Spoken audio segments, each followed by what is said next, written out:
जय हिंद जय भारत। आप देख रहे हैं वायरल है विद आरजे अर्चना जानी। कुर्सी और सत्ता से माना कि पत्ता कटा हुआ है, लेकिन सारे कलरफुल पत्ते अभी भी आपके पते यानी एड्रेस पर ही पाए जाते हैं। वोट फॉर नोट जिनका नारा है, कहते हैं सारा का सारा माल हमारा है।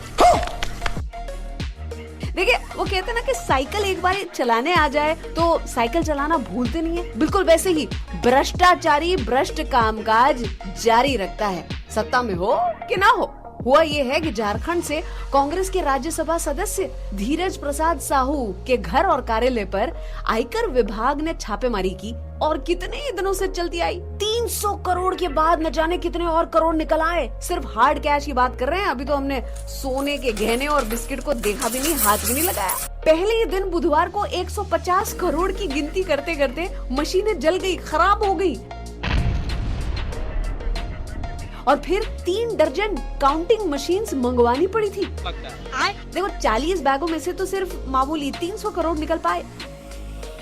ऑफिसर्स जो रेड का हिस्सा थे, उनका संडे खराब हो गया, ये इम्पोर्टेंट है। और अभी तो रुको, क्लाइमैक्स अभी बाकी है, क्योंकि 40 बैग के बाद 136 बैगों की गिनती बाकी थी।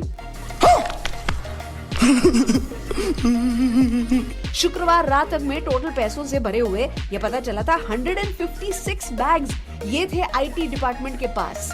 लेकिन अब नोटों से भरे हुए बैग का नंबर 176 हो चुका था। कैसे? अरे, धीरज प्रसाद साहू का मेन बिजनेस शराब की भट्टी और इसके कर्मचारी जो है बंटी साहू, इनके किराए के मकान में से 20 और मनी बैग्स निकल आए।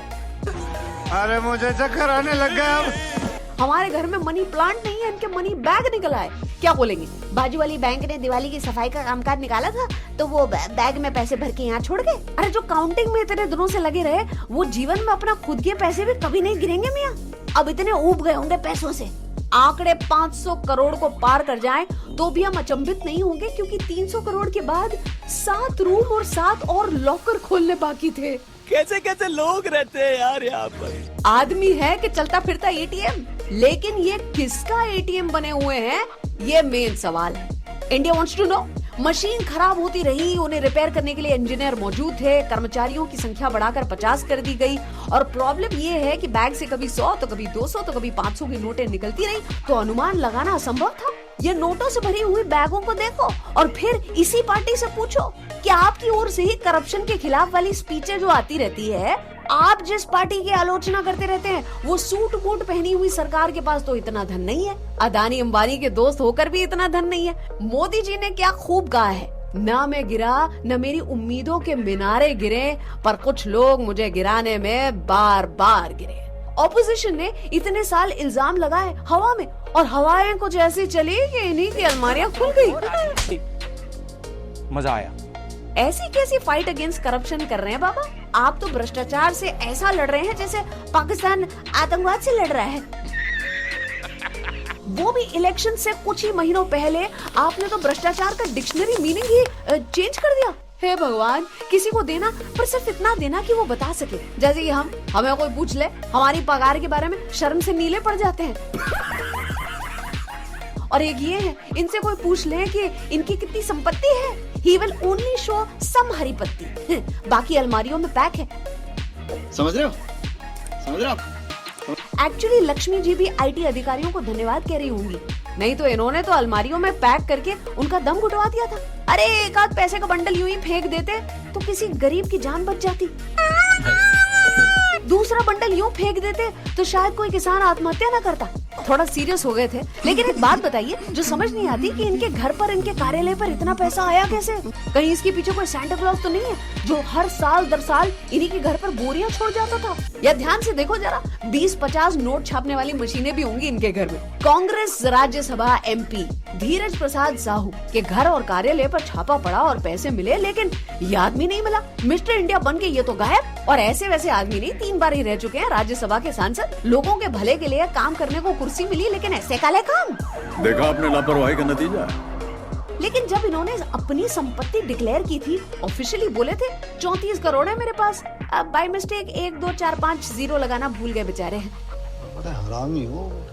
बाकी मैं तो कहती हूँ ऐसा आदमी है, संडे टू संडे जब ये ईयरबड से कान साफ करते होंगे तो 2-3 करोड़ तो यूं ईयरबड पे चिपक के बाहर निकल आते होंगे। मैं तो कहती हूँ हर छेद की तलाशी की जाए, नाक कान और की भी। चीटिंग चीटिंग चीटिंग करता है तू। और पैसे ऐसे थोड़ी ना रखते हैं। एज अ गुजराती मने दुख થાય છે, दुख हो रहा है। हमें तो दिवाली पर पैर छूने पर बड़ों से जो आशीर्वाद रूप में जो पैसे मिलते हैं उसे भी शेयर मार्केट में डाल के लेवाली में 60 का 80 कर लेते हैं। आपने पैसों को ऐसे पकड़ के रखा था।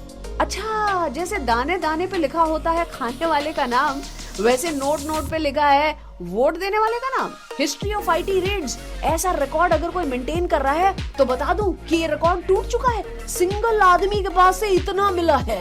सारे शेख शर्मा जाए, 2-4 तेल के कुएं आ जाए, पाकिस्तान की गरीबी खत्म हो जाए, इंटरनेशनल मॉनेटरी फंड को हम कर्जा दे पाए, उतना सामान तो इनके एक कबाड़ में पड़ा हुआ है। तो अब तक हम जिसको भ्रष्ट कह रहे थे, जिसने रॉन्ग साइड पर 2 व्हीलर चलाने के लिए हमें पकड़ा और चालान काटने का डर दिखाया, फिर हमसे 400 लेकर हमें छोड़ दिया, अगर वो भ्रष्ट है तो ये कौन सा कष्ट है। किसी ने बिल्कुल सही कहा है कि क्लास के इंटेलिजेंट स्टूडेंट्स डॉक्टर इंजीनियर बन जाते हैं, पढ़ाई में उनसे खराब करने वाले बिजनेसमैन बन जाते हैं, और पढ़ाई में सबसे खराब वाले जो है ना वो पॉलिटिक्स में चले जाते हैं, और फिर स्कूल कॉलेज में फेल होने वाले ये देश में सभी डॉक्टर इंजीनियर बिजनेसमैन को अपनी उंगलियों पे नचाते हैं। पॉलिटिक्स में कदम रखने के लिए प्री रिक्विजिट है, अगर आपको चाहिए ना वोट तो उससे पहले चाहिए ऐसे नोट, क्योंकि नोट वोट को खींचती है और फिर कुर्सी पे बैठे बैठे लोग नोट ही तो खींचते हैं। हमारे माननीय प्रधानमंत्री मोदी जी ने कहा था कि जिन लोगों ने देश को लूटा है उनके लिए ऐसी परिस्थिति बनाई जाए कि उन्हें लूटा हुआ लौटाना पड़े। हाँ, भ्रष्टाचार भारत छोड़ो का समय आ चुका है, नहीं तो फिर कहना पड़ेगा कि मैं बचाता रहा दीमक से मेरे घर को, मैं बचाता रहा दीमक से मेरे घर को, चंद कुर्सी के कीड़े पूरे देश को खा गए। ऐसे भ्रष्ट लोगों के खिलाफ जो भी कहना चाहते हैं आप कहें ना, आपका ही तो मंच है, लिख भेजो मुझे जो भी आपका पंच है। आप देख रहे हैं वायरल है विद आरजे अर्चना जानी। अगर आपको ये चैनल पसंद आती है तो जरूर से सब्सक्राइब करें। मिलते हैं अगली वीडियो के साथ।